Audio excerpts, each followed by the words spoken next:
Vjen Zoti sot të na pyes nëse e duam me të vërtet. Këtu shohim se u bën pyetje 3 herë. I pyeti me 3 do të thonim shpjegime të ndryshme dhe me 3 përgjigje të ndryshme.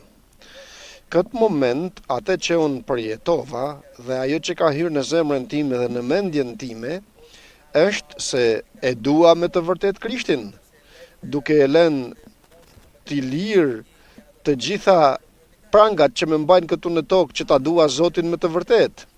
A e duam Krishtin kështu që të mos shohim rreth e qark, por të shohim vetëm për në qiell dhe ta falenderojmë për atë që ka bërë në jetën tonë? A ka me të vërtet dashuri të vërtet në zemrën tonë për Zotin?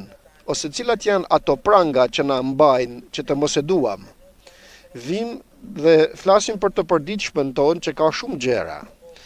Dikush, mbase dikush do ta dëgjoje pak të habitshme atë që do të them. Apo dikush tjetër mund të thotë se dua familjen time më shumë se Krishtin. Kam fëmijët e mi, kam gruan time, kam motrën, vëllezërit, prindërit dhe shoh ato. Por Zoti vjen dhe thot, lëri të gjitha dhe më ndiq. Më don me të vërtet të më ndjekësh plotësisht. Unë do t'i marr përsipër gjithçka që ke në jetën tënde.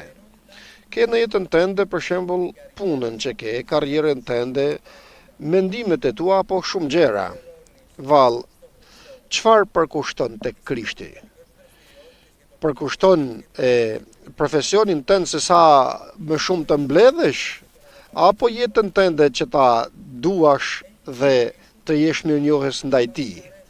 Ke në jetën tënde hobin tënd, ato që të pëlqejnë, për shembull makinën tënde, të shohësh futboll, të dëgjosh muzikë apo të shohësh filma. Pra, ç'është ajo që përkushton tek Zoti?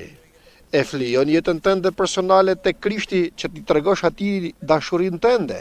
Nëse je dashuruar me një vajzë, në atë moment, edhe në qoftë se luante skuadra jote, do ta mbyllje televizorin, do mbyllje kompjuterin dhe do të shkoje ta gjeje dhe të pish një kafe me te dhe le të ishit larg njëri tjetrit. Por për Krishtin, a është diçka që e bën? A është diçka që i tregon dashurinë tënde duke lënë atë që bën? Dhe vjen pyetje dhe të thot, a më don? Dhe i thua të dua. Atëherë, cila është përparësia jote këtu? Është përparësia jote familja jote apo unë, thot Zoti? Dhe vjen shprehja dhe të pyet, a më don? Dhe i thua po të dua. Vallë, a e lën punën tënde dhe në kohë të dytë vën Krishtin? Thua të dua o Zot. Ma trego dashurinë. Dhe tani shkojmë tek pyetja e tretë, që pyet, më don? Dhe këtu vjen dhe thua, o Zot, ti e din se unë të dua. Këtu vazhdon dhe bëhet çështja pak më mirë, sepse ti vjen dhe kupton se nuk e don 100%. Dhe nga që nuk e don 100%, atëherë thua, o Zot, ti e din se të dua, por ndihmom në dobësinë time, në mënyrë që të dua plotësisht. Dhe këtu është ajo që vjen me të vërtet Krishti dhe të ndihmon. Dhe do t'ju sjellë disa shembuj që ishin në jetën time që i kam përjetuar. Kemi mendime, gjëra të cilat na pëlqejnë dhe që duam t'i bëjmë. Dhe vjen armiku në një moment të vështirë dhe të thotë, çfarë të pëlqen shumë? Jap një shembull të rastësishëm. Të shoh ndeshjen e basketbollit që loz skuadra ime, por nuk mund kur të shkoj atje. Dhe të vjen një njeri afër dhe të thotë, një bashkëpunëtor për shembull, dhe të thotë të jap dhurat biletën që të kesh vendin më të mirë, vendin e parë, domethënë, të stadiumit që të shkosh ta shohësh. Dëgjova një dëshmi këtë, pra të e them. Kur është të ejtën në orën 8:30, shumë bukur.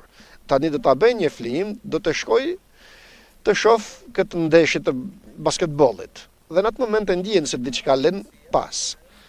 Sepse ke parë një flim të tillë, të ngjashëm, që thotë s'është nevoja të shkoj në kishë, por të punoj, do të bëj 4 punë në ditë, përse sepse duhet në verë të shkoj për pushime në Amerikë, në për Krishtlindje do të shkoj në Tajlandi, të mos shkoj edhe për Pashkë, për shembull në Kinë. Këto shpenzime që ti mbuloj, do të bëj edhe 2 punë të tjera që s'ishte nevoja t'i bëja, por duhet t'i bëj, se dua të bëj këto udhime. Atëherë pra kam vënë atë që më pëlqen mua, atë që dua unë të jetoj më mirë mbi Krishtin. Dhe tani vjen dhe të pyet për të tretën herë, a më don? Dhe ti thua, ti e din o Zot se të dua. Dhe vjen Zoti që i tregon, i jep mundësinë të të ndihmoj në mënyrë që ta duash, dhe aty ku vjen armiku dhe të jep gotën me ujë, ta pish dhe të bësh atë që po ta bësh e lën në rang tjetër Krishtin, vjen dhe të thot, ja shif këtu ka problem. Po e bëre me humb mua. Po e bëre largohesh nga prania ime. Dhe vjen Perëndia nga që shef se në thellësitë e zemrës sate nuk do ta humbasësh Krishtin, vjen dhe krijon gjendje që të frenoj atë moment që ti je gati të hidhesh për në gremin. Dhe të thot, s'kam për të lënë të shkosh në breg të greminës, sepse akoma brenda tejet ka shpresë. Ka shpresën e dashurisë ndaj fytyrës time. Nëse e lëm të lirë Zotin në jetën tonë dhe lutja jon është që të themi, Zot, bëj që të mos humbas kurrë, të mos më humbin vitet që kam në jetën time dhe i kam përkushtuar tek ti pavarësisht nga gabimet e mia, s'ka për të na lënë Krishti. E dini pse? Sepse na ka dashur i pari dhe na jep dashurinë e tij që ta ndjejmë dhe me këtë ngrotësi të tim të mund ta duam edhe ne. Dhe kështu sa herë që un le në të përditshmën time, hobin tim, punën time, apo gjërat që i dua dhe janë problem që të më pengojnë të dua Krishtin 100%, kur kjo vjen përpara meje më sill gjendje dhe më thot, lëre, më jep dashurinë tënde mua që të mbushi dhe të gëzohesh. Dhe këtu vazhdojmë dhe kemi një betejë me veten tonë dhe themi, por dhe vazhdojnë problemet, dhe këtu shohim se nuk e don 100%, sepse po ta doje 100%, që të pish një kafe dhe të shofesh futbollin tënd, nuk do të shkoje për atë kafe. Do të thoje, do të shkoj në kishë, të lutem, dhe të dëgjoj predikimin, do të shkoj të më flasësh o Zot. Do të vi në shtëpinë time dhe dua të më flasësh, sepse dua të ndjej dashurinë tënde, se jam i dashuruar me Jezu Krishtin, dhe dua ta ndjej Krishtin në jetën time të më flas për ditë. Dhe jo një herë për 15 ditë apo një herë në të dielën kur të shkoj të marr bukën dhe gjakun. Lere nëse më don apo më lër të dua që të ndihmoj të heqish nga brenda tejet ato që të pengojnë të më duash, në mënyrë që të më ndjesh edhe mua se sa të dua, por edhe të mbushet zemra jote me dashurinë time. Vi dhe trokas derën e zemrës tënde dhe të kërkoj të hapësh derën tënde që të hyj brenda drita, dhe drita të nxej, të ngroh, flaka që vjen nga Krishti nëpërmjet frymës të shenjtë, në mënyrë që të ngrohet qenia jote. Dhe në atë moment thua, hajde ta provoj, të mundohem. Dhe vjen dhe të troket dikush derën dhe të thot, e mirë më mundohu ti, mirë bën, por unë tani mund të ofroj edhe këtë që don. Dhe vazhdojnë problemet. Duhet pra të mundohemi që të lëm në stat të dytë të gjitha idhujt e jetës tonë, idhujt e zemrës tonë. Ka në zemrën tonë shumë idhuj, dhe këto idhuj janë që ekzistojnë. Mund të jetë shumë përqeshëse tash thuash se e bëra idhull gruan, apo djalin, apo fëmijën tënd përfundimisht. Apo është idhull puna ime, makina ime, apo ecja që bëj në mëngjes,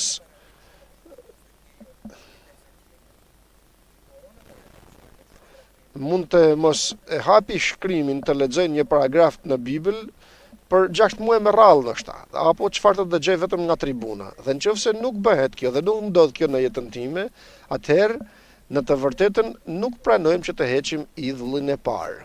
Pra, që të kuptojë njeriu se ka problem, duhet që ta kuptojë se e ka problemin. Dhe kështu vazhdojmë dhe shohim. Shohim rreth e qarknesh se ka idhuj. Dhe ç'është ajo që është idhull? Të gjitha janë idhull. Të gjitha ato që i duam dhe që i adhurojmë çdo ditë, akoma dhe gjën më të thjesht, se duhet kur të zgjohem në mëngjes të marr telefonin tim, të hapi, të shoh nëse kam një mesazh. Është domosdoshme në 8 të mëngjesit që hap sytë tu të marrësh telefonin së pari dhe të shohësh mesazhes. Dhe këtë e them për mua, sepse e bëj dhe duhet të hiqet edhe kjo nga mua. Dhe duhet, sepse duke hapur telefonin për 10 minuta do të kaloj koha dhe do të thuash mbeta u vënova për të vajtur në punë dhe mbetesh pa u lutur. Dhe vjen e përditshmja dhe të pyet Zoti, a më don?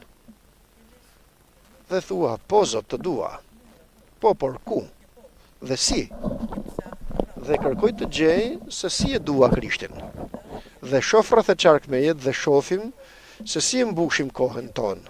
Dhe vim dhe themi tani dhe vazhdojnë shfaqsimet. Po, por ti që më pyet nëse të dua, ka ndodhur kjo gjë në kishë dhe unë kisha të drejtë.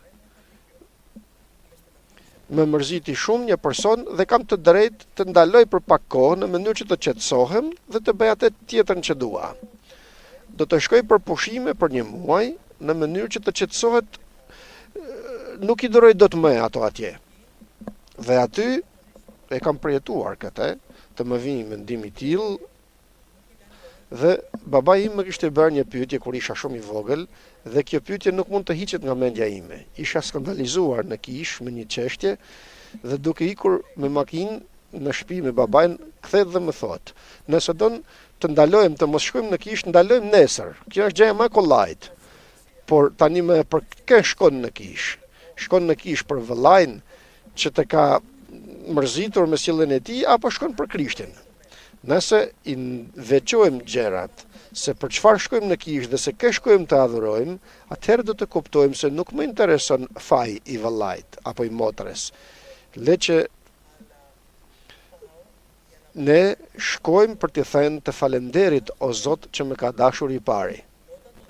Dhe kur t'i jap falenderimin tim se më ka dashur ai i pari, vjen një shigjet e zjarrt e dashurisë të Krishtit në zemrën time dhe aq sa mundohem dhe luftoj duke e marrë trupin tim në gjitha vështirësitë që kaloj në jetën time dhe për të ardhur këtu në kishë dhe për të thënë o Zot, erdha për të thënë falenderit, pavarësisht se si jam në këtë moment në jetën time, në atë moment Krishti thotë se unë s'kam për të lënë.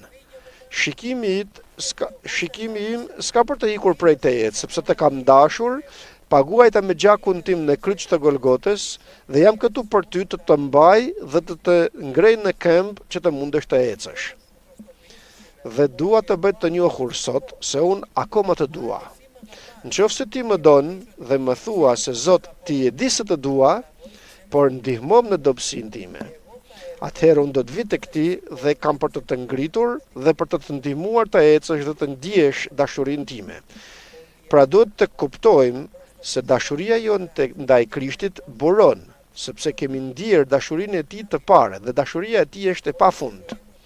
Kur në jetën time ekziston një njeri që e simpatizoj, bëj gjëra që dhe me do mos që ti tregoj edhe unë respektin tim ndaj tij. Dhe nganjëherë bëj më shumë gjëra që duhet të bërë për t'i treguar dashurinë time. Dhe një moment pres të ketë edhe dashuri për mua. Ka ardhur Krishti dhe të ka ofruar dhuratën më të madhe, të ka dhënë frymën e shenjtë dhe jetën e përjetshme. Dhe thot, unë të jap pa ndërprerje dhe pres nga jeta jote një gjë të vogël. Lëra atë skuadër të futbollit që shef sot dhe ja të dëgjosh predikimin, ose lutu tek unë për të më thënë faleminderit. Nuk pres që të bësh në jetën tënde të shkosh të kryqëzohesh në kryq për mua që të derdhet gjaku yt, sepse në jetën tonë nuk është që të jetojmë me kushte të tilla sikur se jetonin vëllezërit atëherë, sepse ato që i përndiqnin për krishterimin të krishterë ishin. Por ne do ta themi me një ne jetojmë më thjesht, më qetë, han, pin, nuk është që të ndjek dikush të rrafe për Krishtin të hashdëru,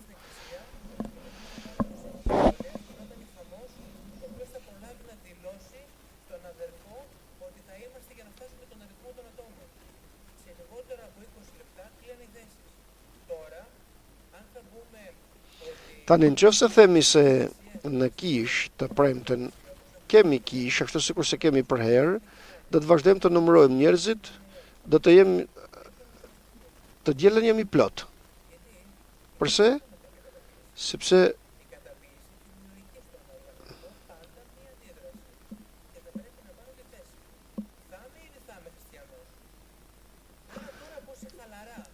dhe më thënë duhet të marrim në jetën tonë dhe të pyesim jam i krishter apo nuk jam i krishter.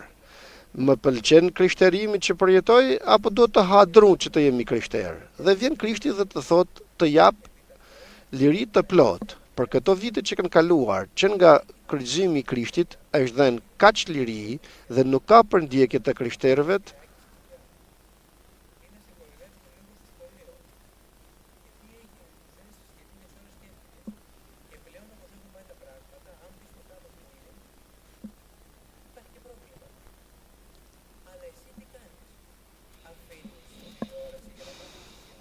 Ti çfarë bën? A e lën televizorin që të shkosh në kish? Ti japish Krishtit një dashuri të vogël, se e lash pak jetën time personale dhe vajta për të treguar se të dua. Bëje pra atë që mundesh. Merre trupin tënd dhe sille këtu tek tempulli i Perëndis, që të japësh flijimin tënd bashkë me ose falënderimin tënd në qiell. Dhe thua Zot, erdha sot për të thënë falemderit, sepse sot në mëngjes sikur po jepja makinës mund të isha korromboluar. Nuk du të harroj një kur isha në adoleshent se duhet të vlerësoj gjërat e vogla që bëhen në jetën time dhe nuk e kuptoja. Do me thënë në një pikë të tillë saqë për një muaj të tërheq një paragraf të njëjtë dhe të mos e kuptoja atë paragraf që tërhiqja. Dhe lutesha dhe theja, o Zot, që të ma thuash për ditë këte, të lutem me bën që ta kuptoj. Dhe isha mësuar, isha vetëm në shtëpi kur u zgjohesha në mëngjes dhe thoja mirëmëngjes o Zot. Dhe në atë moment dëgjoj. U zgjove sot. E dini se sa nuk janë zgjuar sot? Dhe them po, me të vërtet. Shumë flenë, shtrien të flenë dhe ikun në gjumë, nuk zgjohen në mëngjes. Ditën tjetër pastaj. Them mirëmëngjesi Zot.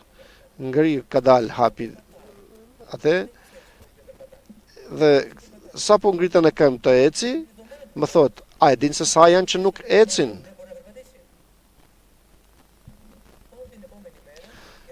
Shkoj ditën tjetër për të shku në shkollë dhe shoh djathas që të kaloj rrugën, nuk kalon makinë.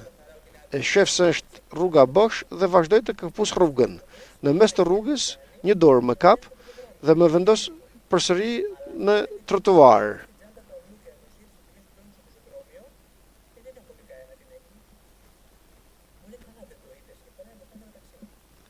Dhe kaloj përpara meje një taksi. Ma nuk kishte makinë, thash. Kaloj në anën tjetër dhe e njëjta gjë përsëri. Dhe them ma çfarë bëj? Dhe dëgjoj. E din se unë të ruaj në rrugë kur të kalosh nga njëri trotuar në tjetrin. Pra është kjo e përditshmja dhe kaq e thjesht që eci dhe jetoj. Kaq e thjesht që marr frym apo se shkoj në punën time pa pësuar asgjë. Dhe kjo është dashuria e madhe e Krishtit që tregon ndaj nesh tek njeriu për të kuptuar njeriu se Perëndia është shpëtimtari i tij dhe e mbrën. Dhe të pyet përsëri, a më don? Si ma tregon dashurinë tënde?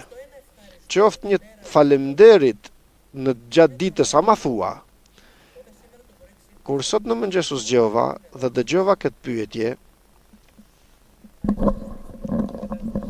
pavarësisht në çfarë gjendje frymërore ka gjithë secili, pavarësisht se si jemi, është gjë e madhe të përgjigjesh me ndërgjegje të pastër dhe t'i thuash fjalën të dua o Zot. Janë dy fjalë që nuk thuhen kollaj. Fjala më fal dhe fjala të dua. Vetëm nëse dikush është që luan teatr, domethënë është e thot me hipokrizi. Janë fjalët më të vështira që të dalin nga goja e njeriut, fjala më fal dhe fjala të dua.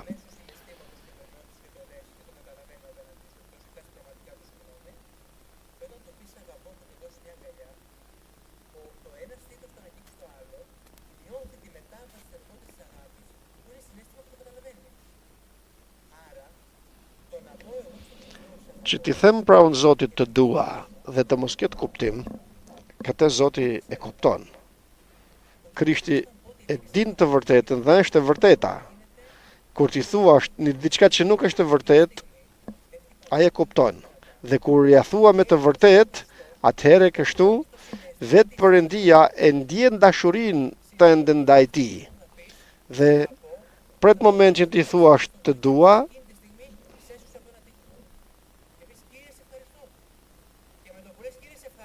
dhe kur ti thuash Zot të falenderit dhe të dua, atëherë vjen fryma e shenjtë dhe mbushesh me frymë të shenjtë. Dhe kështu e kupton se çfarë bëhet në jetën tënde. Dhe ndjen dashuri të dyfisht nga kur të ruajtin nga rreziku që ishe. Pra janë kaq shumë gjëra në jetën tonë që janë idhull përpara Krishtit dhe Perëndis, që duhet t'i shohim se si duhet të hiqen ato idhuj nga ne për të treguar dashurinë tonë të vërtet dhe të përgjigjemi me ndërgjegje të pastër në pyetjen kur të pyet nëse e don. Zoti të na bekojë.